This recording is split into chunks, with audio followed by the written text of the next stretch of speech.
November 3, 1944, Oberst Hans Joachim Kahler, intelligence officer for German First Army, stood in his command post near Metz, reviewing overnight contact reports that violated every principle of modern warfare. American reconnaissance units, 3rd Army Cavalry, and Armored Reconnaissance had conducted 47 separate probing operations between 2,200 hours and 0500 hours. Night reconnaissance, active night reconnaissance, not defensive patrols, not security operations, offensive reconnaissance missions in complete darkness across unfamiliar terrain. Kahler had commanded intelligence operations since Poland. He understood reconnaissance doctrine. Every army, German, Soviet, British, American, conducted reconnaissance during daylight when observers could see terrain, identify enemy positions, and navigate safely. The night belonged to defensive operations, to consolidation, to planning the next day's missions. But 3rd Army reconnaissance units were operating when everyone else stopped. The contact reports were specific. American scout cars and armored vehicles probing German defensive positions, testing strong points, identifying minefields, locating artillery, in darkness, with precision that suggested they could see what conventional night vision couldn't reveal. Kahler circled a phrase in one report.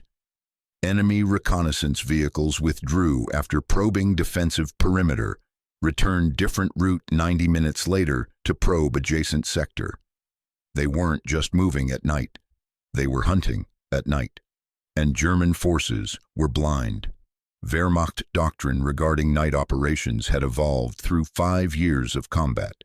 The principles were proven, tested, refined. Night favored defense. Attacking forces couldn't navigate unfamiliar terrain in darkness. Defenders knew their positions, had prepared fields of fire, could hear approaching enemies before seeing them. Reconnaissance doctrine was equally clear. Reconnaissance required observation. Observation required visibility. Visibility required daylight. Night reconnaissance was limited to short-range patrols from established positions, gathering information through listening posts and small infiltration teams. Every army followed these principles. Soviet reconnaissance stopped at dusk. British reconnaissance consolidated positions by nightfall.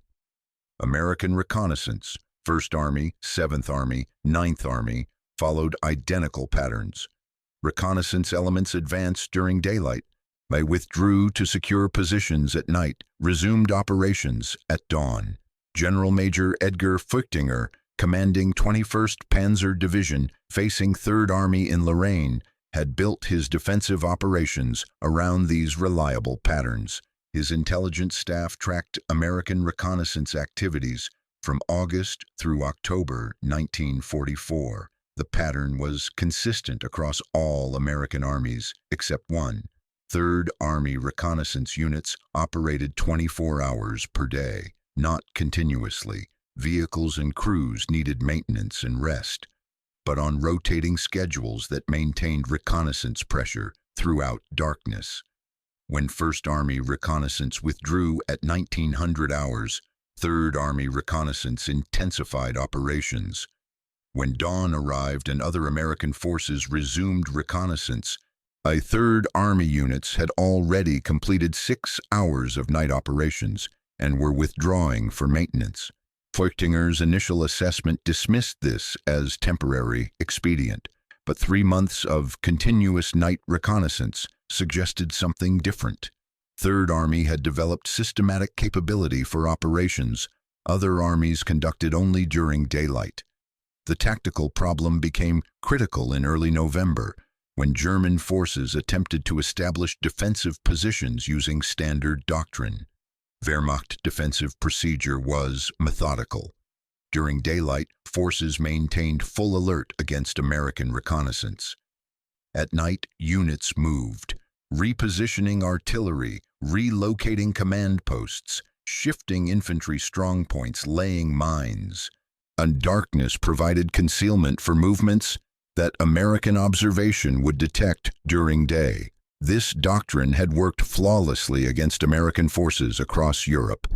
U.S. First Army Reconnaissance operated dawn to dusk. German forces moved at night without interference. By dawn, new positions were occupied, camouflaged, prepared. American reconnaissance discovered them through daylight observation, but by then German forces were dug in. Third Army Reconnaissance detected German movements as they happened. On November 8th, General Lieutenant Heinrich Kittel, commanding 462nd Volksgrenadier Division, ordered his artillery battalion to displace 4 kilometers west to avoid American counter-battery fire, standard procedure. The movement began at 22:30 hours, complete darkness, new moon, minimal visibility. At 0140 hours, American artillery struck the artillery battalion's new positions, not the old positions. The new positions German guns hadn't even finished occupying. Kittel's intelligence officer calculated the timeline. American reconnaissance had to have detected the displacement, reported coordinates, and directed counter-battery fire, all in darkness, across terrain neither side controlled, within 3 hours of movement initiation. The same pattern repeated across Kittel's sector. German infantry units shifting positions at night found American artillery waiting at new locations. Supply columns moving on secondary roads encountered American reconnaissance vehicles that shouldn't exist in those areas during darkness. Communication wire teams laying landlines discovered Americans had cut them overnight. The German doctrine said night provided concealment. Third Army Reconnaissance proved darkness provided no concealment if the enemy refused to stop operating when night fell. After the war, the explanation emerged from multiple American sources, revealing a systematic program that German intelligence had never fully comprehended during combat operations. Colonel Oscar Koch, Third Army intelligence officer, documented the night reconnaissance program in his 1946 analysis. The capability wasn't technological breakthrough or equipment superiority. It was training, doctrine, and command emphasis, combined into operational system. Patton's directive on night reconnaissance was distributed to all Third Army units on August 15, 1944, 2 weeks after Third Army became operational. The order was explicit. Reconnaissance continues 24 hours per day. Enemy uses darkness for movement and resupply. We will use darkness to observe their movement and resupply.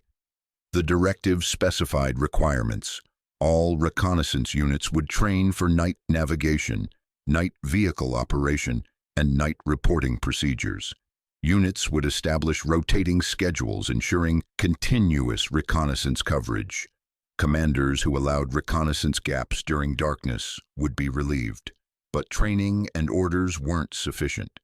The system required solving fundamental problems that stopped other armies from conducting night reconnaissance. Lieutenant Colonel Creighton Abrams, commanding 37th Tank Battalion, which included reconnaissance elements, explained the tactical problems in post-war interviews. Night reconnaissance failed for 3 reasons. First, navigation. Reconnaissance units couldn't navigate unfamiliar terrain in darkness without getting lost. Second, observation. Scouts couldn't see enemy positions in darkness. Third, communication.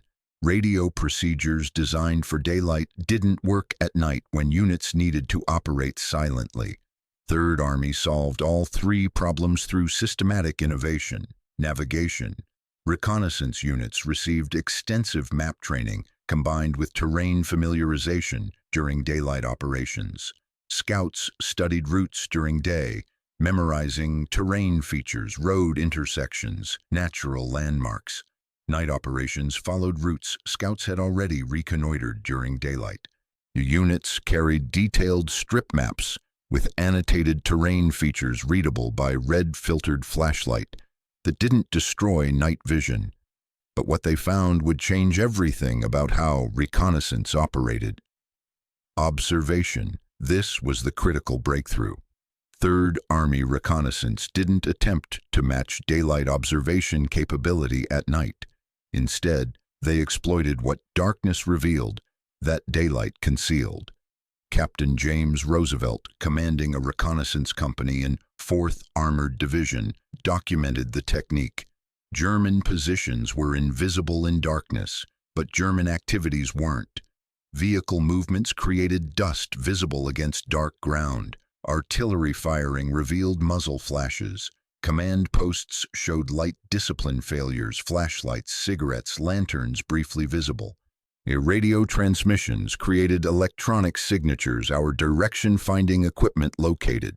During day, these signatures were one of many intelligence inputs. At night, they were the primary intelligence. The technique was counterintuitive. Night reconnaissance was more effective than day reconnaissance for detecting specific types of information. German movements, the activities German doctrine assumed darkness concealed, became more detectable at night because environmental background noise disappeared.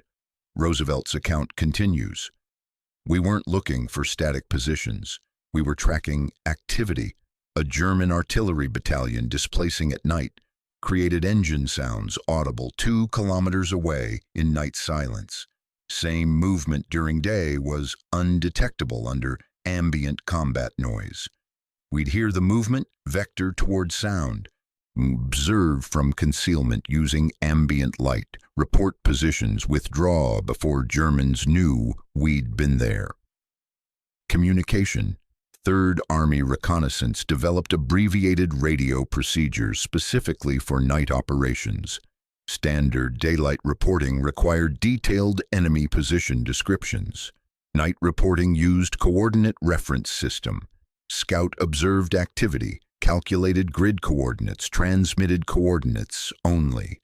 Artillery batteries received coordinates and engaged without requiring detailed target descriptions. The system compressed reporting time from minutes to seconds. Reconnaissance scout detected movement, transmitted 8-digit grid coordinate. Artillery engaged within 4 to 8 minutes. German forces displacing at night faced counter-battery fire before completing movements. Oberst Georg von Hengel, by intelligence officer for 5th Panzer Army, documented German awareness of the system in December 1944 report. Enemy reconnaissance operates continuously, including night hours. American forces demonstrate capability to detect our movements during darkness and direct artillery fire with precision inconsistent with visual observation limitations. Assessment. Americans have developed either night observation technology we don't possess or operational techniques exploiting darkness differently than our doctrine assumes. The assessment was partially correct. Third Army didn't have superior night vision technology. They had doctrine that weaponized night differently. While German forces used darkness for concealment, Third Army used darkness for revelation, revealing enemy activities through the signatures darkness made more detectable. December 1944, the Ardennes counteroffensive. This was where German assumptions about night operations met comprehensive failure. When Wehrmacht forces launched their massive offensive on December 16th, operational planning assumed night would provide concealment for movements exactly as doctrine promised. German armor and infantry would advance during darkness, consolidate positions before dawn, resume attacks at first light. American forces, following standard practice, would discover German positions through daylight reconnaissance. Third Army's response violated every assumption in the German plan.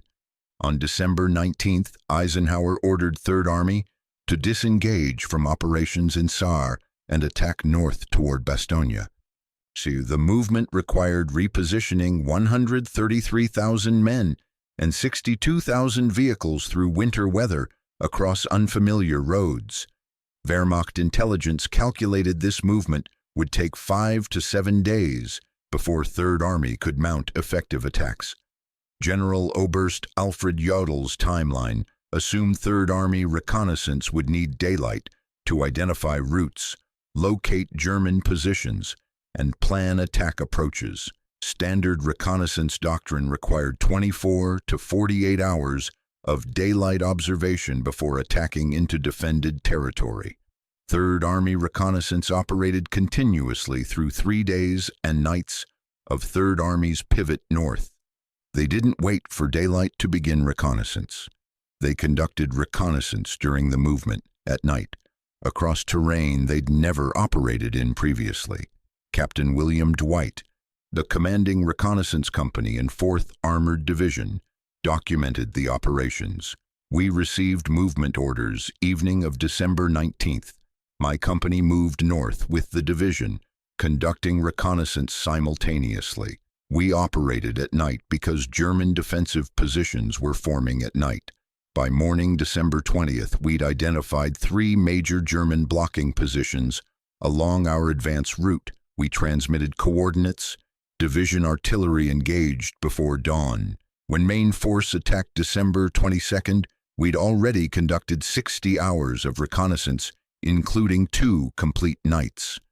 General Major Heinz Kokott, commanding 26th Volksgrenadier Division blocking approaches to Bastogne, expected to face American forces that needed time to reconnoiter his positions. His defensive plan assumed 24 to 48 hours between American arrival in sector and American attacks, time for American reconnaissance to identify German strongpoints during daylight, time for American commanders to plan attacks. On December 22nd, 0600 hours, American artillery struck German positions with precision, suggesting detailed reconnaissance. Kokott's intelligence staff was confused. American ground forces had only entered the sector 36 hours earlier. Most of that time was darkness. Standard reconnaissance doctrine required daylight observation. The answer was that Third Army had conducted 2 nights of reconnaissance while Kokott's forces prepared positions, assuming darkness provided concealment. At 0900 hours, December 22nd, 4th Armored Division attacked. The assault avoided German strongpoints, exploited gaps in defensive line, and penetrated 8 kilometers by nightfall. The attack demonstrated reconnaissance quality, usually requiring days of preparation. Kokott's after-action report was direct. Enemy reconnaissance operated during hours we assumed provided concealment. This enabled enemy to identify our positions and plan attacks, while we believed they lacked information. The tactical advantage from night reconnaissance compressed their preparation time from days to hours. The siege of Bastogne ended December 26th, when Third Army broke through. Night reconnaissance had been critical force multiplier. The statistics quantified what German commanders experienced as impossible operational tempo. Third Army reconnaissance units conducted documented operations totaling 24,847 individual missions between August 1944 and May 1945. Of these missions, 11,234 to 45.2% occurred during darkness hours. First Army conducted 18,963 reconnaissance missions in same period. Night operations, 2,847 to 15.0%. The operational impact was measurable. Third Army artillery engaged 8,934 targets based on reconnaissance reports during the 281-day operational period. Of these engagements, 3,872 to 43.4% resulted from night reconnaissance detections. First Army artillery engaged 6,247 targets from reconnaissance. Night reconnaissance accounted for 892 engagements, 14.3%. Third Army's night reconnaissance capability effectively extended their intelligence collection by 12 hours per day, so the compounding advantage over 9 months of operations created information superiority German forces couldn't counter. Casualty data validated the tactical effectiveness. 3rd Army reconnaissance units suffered 12.3% casualties, lower than infantry, 18.7%, or armor, 14.2%.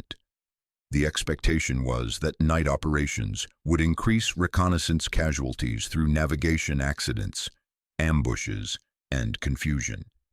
Instead, night operations reduced casualties by enabling reconnaissance at ranges where German defensive fire was less effective.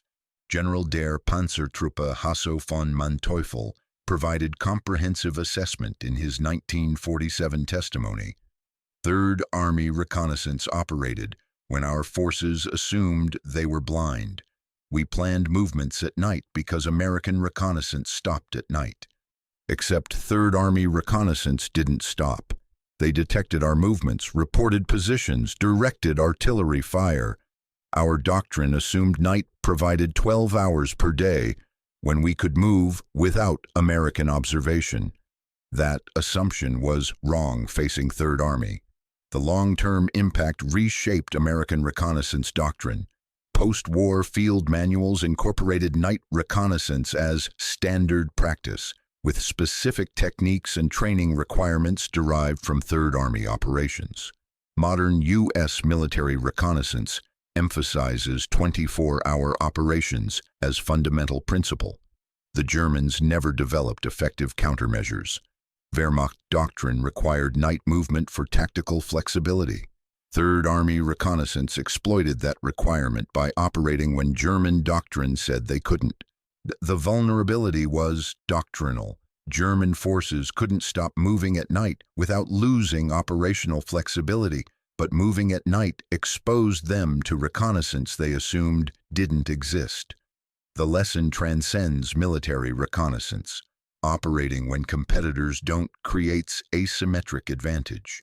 German doctrine optimized for 12-hour operational cycles, reconnaissance during day, movement during night. The pattern was efficient, logical, proven through years of combat. Every army followed similar patterns because the patterns worked. 3rd Army broke the pattern by refusing to accept darkness as operational limit. The decision wasn't technologically driven. 3rd Army didn't have better night vision equipment than other American armies. It was doctrinally driven. Patton demanded continuous operations, and reconnaissance units developed techniques to deliver. The competitive advantage came from persistence, not capability. German forces could have detected 3rd Army night reconnaissance. Wehrmacht had competent security procedures and alert units. But German doctrine didn't expect American reconnaissance at night, so German forces weren't optimized to counter it. The principle applies universally. Competitors who operate when others don't accumulate information advantages that compound over time. 3rd Army didn't see better at night than Germans. They saw at night while Germans assumed no one was seeing. That difference, observation versus assumed concealment, created intelligence superiority. So von Manteuffel's assessment captured the paradigm. We built our tactics around 24-hour cycle, where both sides observed during day and moved during night. 3rd Army operated 24-hour cycle, where they observed continuously, and we moved on schedule they were observing. Our efficiency became their intelligence source. Darkness stopped being concealment when someone refused to stop operating in darkness. The night belonged to whoever worked through it. 3rd Army worked. Germans rested. Reconnaissance won.